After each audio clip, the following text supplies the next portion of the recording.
तो अब हम करेंगे अनुस्वार, अनुनासिक, प्रकंपित, क्षिप्त, पार्श्विक, ये व्यंजन करेंगे। ठीक है, कुछ व्यंजन के नाम आपने नहीं सुने होंगे, इसलिए मैंने यहाँ पे इनको ऐड किया है ताकि आपको हर एक व्यंजन का पता चल जाए। अनुस्वार किसको कहा जाता है, अनुनासिक किसको कहा जाता है। ये देखो, अनुस्वार, अनुस्वार यानी जो नाक से जिनका उच्चारण होता है, जैसे घंटा, जैसे मयंक, चंपक, बंदर, जिसमें एक अंग की बिंदी आती है वो अनुस्वार होता है। इसको याद करने का एक ही तरीका है, अनुस्वर यानी सिर्फ जो स्वर नाक से निकलता है। नासिक्य यानी अनु यानी नाक और मुंह दोनों से इसका क्या है, उच्चारण होता है। नासिका और मुख दोनों से इसका उच्चारण किया जाता है, जैसे चांद, आँख, टांग, हंसना, जिसको आप चंद्रबिंदु भी कहते हो, इसको चंद्रबिंदु कहा जाता है ना।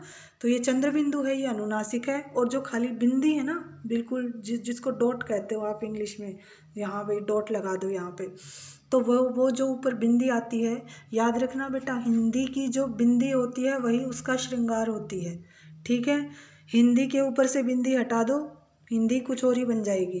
तो वही चीज़ आ जाती है बेटा कि हमारी जो अनुस्वार, अनुनासिक है, इनके बिना तो हमारे शब्द बनेंगे ही नहीं। तो अनुस्वार का उच्चारण जो होता है वो केवल नाक से होता है, जैसे घंटा, चंपक, मयंक, बंदर। अनुनासिक का मतलब होता है जो हम उच्चारण करते हैं तो हमारी जो नाक और मुंह दोनों से इसका उच्चारण होता है, जैसे चांद, आँख, टांग, हंसना, हंसी, ये सारी चीज़ें। अब एक जो नई चीज़ें हैं वो मैं आपके लिए लेकर आई हूँ, प्रकंपित। प्रकंपित का मतलब होता है जब हम र का उच्चारण करते हैं, आप उच्चारण करके देखना, जब हम र का उच्चारण करेंगे तो जो हमारी जीभ है वो कंपित होगी, यानी कंपन करेगी। कंपन मतलब वो ऐसे रहेगी जैसे रबड़ बोल के देखना।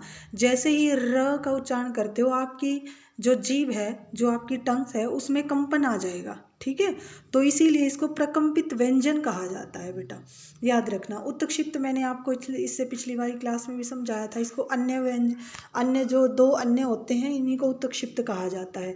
अड़े ढक्कन है, अड़े खाली अड़े ढक्कन। ठीक है, ये याद रखना। एक चीज़ और है इनके साथ, इनका उच्चारण कभी भी, इनका जो इनका जो प्रयोग है ना बेटा, वो बीच में होता है शब्द के, कभी भी ये स्टार्टिंग में नहीं आते। याद रखना, अड़ से कोई शब्द स्टार्ट नहीं होगा और ढ ढक्कन से कोई शब्द स्टार्ट नहीं होगा। इनकी नीचे की बिंदी हटा दो तो स्टार्ट में मानती हूँ हो सकता है, जैसे डे डमरू, ढ ढक्कन, ये हो सकता है। लेकिन अड़ खाली और ढ जो भी है, ये अड़े खाली और ढ ढक्कन जो भी है, जो ये वाले बिंदी लगते ही तो क्षिप्त बन जाते हैं।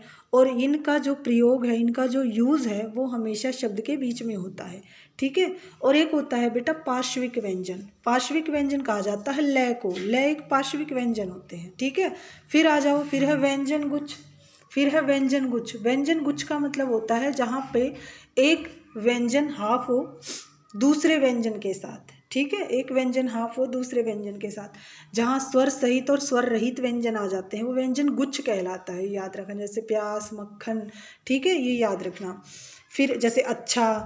ठीक है, फिर द्वित्व व्यंजन है। द्वित्व व्यंजन का मतलब होता है कि दो व्यंजन जहाँ आ जाएं, दो व्यंजन मीन्स एक स्वर सहित एक स्वर रहित। याद रखना इस चीज़ को, जैसे पक्का, कच्चा, बच्चा, ये आ जाते हैं। ठीक है बेटा, ये याद रखना, पेपर में पूछे जा सकते हैं, कोई भी अगर कॉम्पिटिटिव एग्जाम में भी पूछे जाते हैं, क्योंकि उनको टफ लगता है। जैसे लय दे दिया और पूछ लेंगे कि लय कौन सा व्यंजन है, क्या है लय।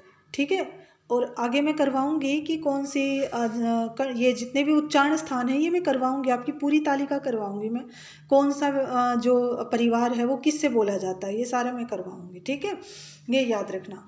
जैसे पार्श्विक व्यंजन है, ये लय होता है, ये याद रखना बेटा। अनुस्वार, अनुनासिक, प्रकंपित, ये जितने भी हैं, इनका अगर आप फोटो लेना चाहते हो तो फोटो भी ले सकते हो। ठीक है, ओके स्टूडेंट्स।